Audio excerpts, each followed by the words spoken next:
ताईंनो दिदींनो, शाळेमध्ये जाताला जा नाही तर जाऊ नका, कॉलेजाला जाताला जा नाही तर जाऊ नका, जॉब नोकरी पुणे मुंबईला करता आली करा नाही तर करू नका, पण बसलेल्या बापाची मान या समाजामध्ये खाली होईल असं कधी पाऊल टाकू नका. जीवनामध्ये जन्म देणाऱ्या मायबापाची सेवा करा गड्या. ज्याला हात नाही त्याला विचारो हाताचं दुःख काय, ज्याला पाय नाही त्याला विचारो पायाचं दुःख काय, ज्याला डोळे नाहीत त्याला विचारो डोळ्याचं दुःख काय. आणि ज्याच्या जीवनात आई निघून गेली आणि ज्याच्या जीवनात ईश्वरासमान बाप निघून गेला त्यांना विचारो आई बापाचं दुःख काय. अरे ढगाआड गेलेला सूर्य तुम्हाला दिसेल मंडळी, एकदा मातीच्या आड गेलेला बाप आणि मातीच्या आड गेलेली आई पुन्हा दिसणार नाही गड्या राजांनो. तुम्ही सगळे रडाल जाता जाता, ताई तुमच्या डोळ्यात पाणी येईल. आई काय असते? आई ऐका, आई मायेचा सागर, समृद्धाची घागर, चैतन्याचा जागर. आई भाजीतलं मीठ, आई हक्काचं व्यासपीठ, आई थंडगार वारा, आई मायेचा उभारा, आई दुधावरची साय, आई वासराची गाय, आई लंगड्याचा पाय. अरे साता समुद्राच्या पलीकडे गेलेला सूर्य तुम्हाला दिसेल, पण एकदा मातीच्या आड गेलेला बाप आणि मातीच्या आड गेलेली आई पुन्हा दिसणार नाही. माझ्या राजांनो, माझ्या दादांनो, इथं बसलेले माय विचारा यांना. अरे ज्यांची ज्यांची आई ह्या जगात नाही आणि ज्यांचा ज्यांचा बाप ह्या जगात नाही त्यांना विचारा ना आई बापाचं दुःख काय. इथं बसलेली माय 60 वर्षाची आजी, ह्या वयातले चष्मा लावला आजीना, विचारा यांना. पांढरे केस झाले, थकली, म्हातारी झाली आई, पण हिला जर हिची मुलगी 35-40 वर्षाची तुमच्या वयातली जर भेटायला आली ना, त्या माईने कधीच पिशवी रिकामी दिली नाही त्या बाईची. कधी मुलगी येणार 10च्या गाडीना तर नवऱ्याला फटफटीवर पाडणार, जाओ ताई येणार आहे, 9 वाजताच पाठवते. 10 वाजता मुलीची एसटी आल्यानंतर घरी मुलगी गाडी घेऊन ज्यावेळेस घरात प्रवेश करते मुलगी, त्यावेळेस आईने असे हात फिरवावा. खराब झालीस ग माझी ताई, शेतातले काम जास्त करतेस का, लेकर बाळ खुशालेस ना, गालावून हात फिरावा. फार काळजी घ्यावे, 2 पप्प्या घ्यावा मुलीच्या. आई लय प्रेम करते आणि किचन मध्ये जाते आणि सुनबाई पुढे हात जोडते.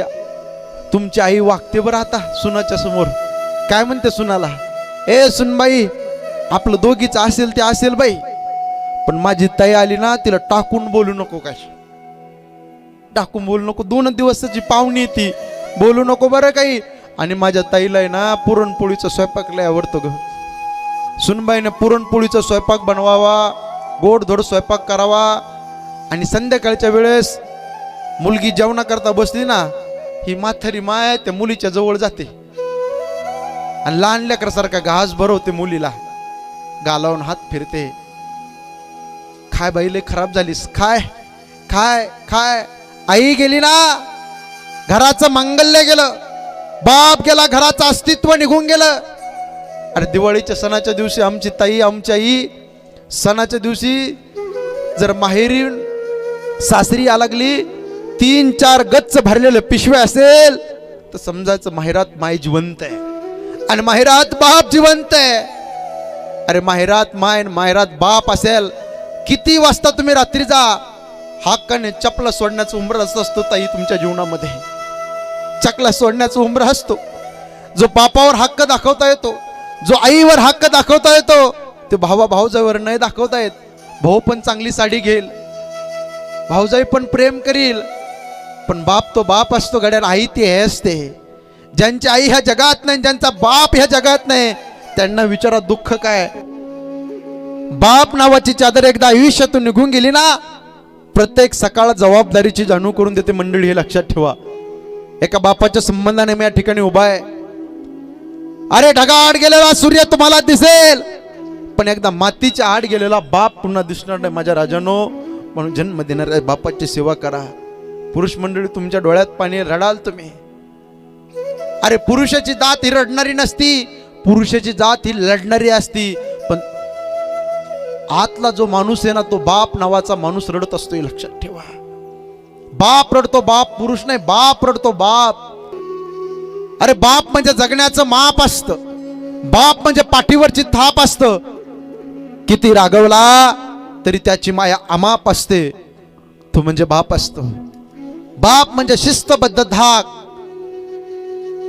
जगणं आपोआप, आयुष्याच्या समुद्रभागी दीपस्तंभाची झाक, तो म्हणजे तुमचा माझा बाप. अरे ढगाआड गेलेला सूर्य तुम्हाला दिसेल मंडळी, पण एकदा बाप गेला ना, बापाच्या आठवणी ढसढसा हंबरडा फोडून रडायला स्वर राहणार नाही. बाप लहर आयुष्यात गरिबी सहन करतो. इथं बसलेला बाप असा आहे, तो मुलाला म्हणतो बाळा शाळेत जात जाय, ट्युशनला जात जाय. बाप बोलतो का नाही? एवढे वेळ झोपत नसते, घड्याळमध्ये 9 वाजलेत 10 वाजलेत, एवढे वेळ झोपत नसते. बाळा शाळेमध्ये जा, ट्युशनला जा. बाप का रडतो? बाप का बोलतो माहितीये का?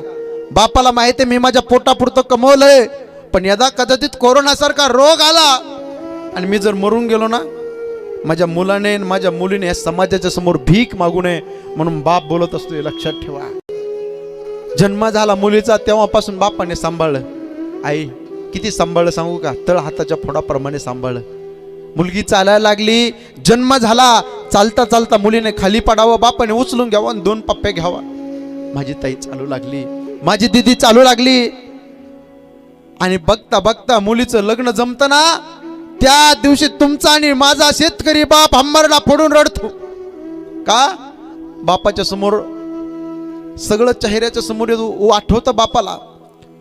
अरे कधी शेतातून थकून आलो तर मुलीने ग्लास घ्यावा, बाबा पाणी प्या म्हणावं, बाबा चहा घ्या म्हणावं, बाबा जेवण करा, बाबा तुम्हाला त्रास आहे, पाय दुखतात. मुलीने गुडघे दाबले, पाय दाबले. पण आता माझ्या ताईचं लग्न जमलंय, माझी मुलगी दुसऱ्याच्या घरी जाणार आहे. ढसढसा हंबरडा फोडून बाप रडतो. पुरुष मंडळी, दुसऱ्यांदा बाप रडतो. मुलीच्या लग्नाच्या दिवशी हंबरडा फोडून बाप मुलीच्या लग्नाच्या दिवशी रडत असतो. तुम्ही आम्ही रडतो यात नवल नव्हे. सीताई साहेबाचं लग्न होतं आणि जनकपुरीचा जनक राजा हंबरडा फोडून ढसढसा रडला सीताई साहेबाच्या लग्नामध्ये. कण्वासारखा ऋषी रडला शकुंतले करता. छत्रपती शिवाजी महाराज रडले सखुबाई करता. अजून एक वाक्य पुढे जाऊन बोलतो, माणूस मुली करता रडतो, काका यात नवल नव्हे. राजा मुली करता रडतो, यात नवल नव्हे. दक्ष प्रजापती राक्षस होता, त्याला 16 मुली होत्या. सतीने स्वतःच्या मनाने लग्न केलं भगवान शंकरासोबत, बापाला पसंत नाही. कार्टीने स्वतःच्या मनाने लग्न केलं, बापाने दरवाजा लावून घेतला. सती नवरीच्या वेशामध्ये होते. बाप घराच्या आत रडतो आणि मुलगी दारामध्ये हंबरडा फोडून ढसढसा रडते. कार्टीने स्वतःच्या मनाने लग्न केले म्हणून. म्हणून एवढा समाज या ठिकाणी, ताईंनो दिदींनो भाऊ या नात्याने मी तळमळीनं सांगतो तुम्हाला, 22 वर्ष तर हाताच्या फोडाप्रमाणे बापाने सांभाळलं. आणि 22 दिवस कॉलेजामध्ये शाळेमध्ये मुलगी ज्या वेळेस जाते आणि एखाद्या मुलाच्या प्रेमात पडते, त्यावेळेस माझा शेतकरी बाप बसलेला जिवंत असून मेल्यासारखा असतो. हे लक्षात ठेवा. अरे पहारीने जमिनीमध्ये घाव घालावा असा घाव त्या बापाच्या हृदयामध्ये घातला जातो. एकटाच हंबरडा फोडून ढसढसा बाप रडत असतो. काय चुकलं? मुलगी पळून गेली. मुलगी पळून गेली, पोलीस स्टेशनला जातो, मिसिंगची कंप्लेंट देतो. ते पोलीस स्टेशनचे साहेब लोक कानाला नाही ऐकलं असे बोलतात. कळत नाही का? मुलीकडे लक्ष ठेवता येत नाही का? हात जोडून तळमळीना पोट तिडकीना विनंती आहे, ताईंनो दिदींनो शाळेमध्ये जाताला जा, नाही तर जाऊ नका. कॉलेजाला जाताला जा, नाही तर जाऊ नका. जॉब नोकरी पुणे मुंबईला करता आली करा, नाही तर करू नका. पण बसलेल्या बापाची मान या समाजामध्ये खाली होईल असं कधी पाऊल टाकू नका. ओ आयुष्य हाडाचे काढे केले, रक्ताचं पाणी केलं, नेत्राचा दिवा केला, हाताचा पाळणा केला त्या बापाने. एका बापाच्या संबंधाने मी या ठिकाणी उभा आहे. बाप काय असतं सांगू का मंडळी? आज इथं बसलेले अशी माणसं आहेत, भरपूर पैसा कमवला जीवनामध्ये, शेतीवाडी भरपूर आहे, संपत्ती भरपूर आहे, सगळं काही आहे. कोटीने 2 कोटी रुपयाचा बंगला बांधला, पण आज घरात बाप दिसत नाही. बाप किती दिवसाचा सोबती असतो आपला, किती दिवसाचा सोबती असतो चोपदार. आपल्याला कळावं लागलं ना, त्यानंतर थोड्या दिवसाचा सोबती बाप असतो, थोड्या दिवसाचा सोबती असतो. म्हणून बापाला कधी दुखू नका, बापाला जीव लावा. आज हा परिवार हंबरडा फोडून ढसढसा रडेल बापाच्या आठवणीने. बाप यश प्राप्त केल्यावर जर बाप नसेल ना, डोळ्यात पाणी येत असतं. मी दररोज सांगतो ना, आजही सांगतो, बाप फार प्रेम करत असतो. ओ 22 हाडाच्या काड्या, रक्ताचं पाणी, नेत्राचा दिवा, हाताचा पाळणा करतो बाप, आणि संगोपन करत असतो गड्या. इथं बसलेले मंडळी यांना विचारा, घरात ज्यांचा बाप नाही, घरात ज्यांची आई नाही, त्यांना विचारा त्यांची किंमत. अरे बाप पाहायचा असेल ना, आज शनी अमुष आहे, आजच्या दिवशी तुमचा बाप चांगले कपडे घातले, सकाळी उठला आणि मारुतीच्या दर्शनाला जाणारा बाप पाहू नका दादा. कडक कपड्यातला बाप पाहू नका.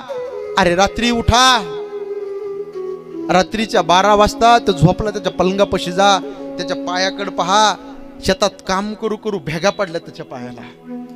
त्याची बनेल पहा, 17 ठिकाणी फाटलेली मळलेली बनेल आहे.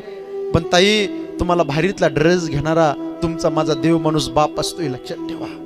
मुलाला भारीतला ड्रेस घेणारा तुमचा माझा बाप असतो. दिवाळीच्या सणाच्या दिवशी सगळ्याची दिवाळी त्यांनी साजरी केली हो.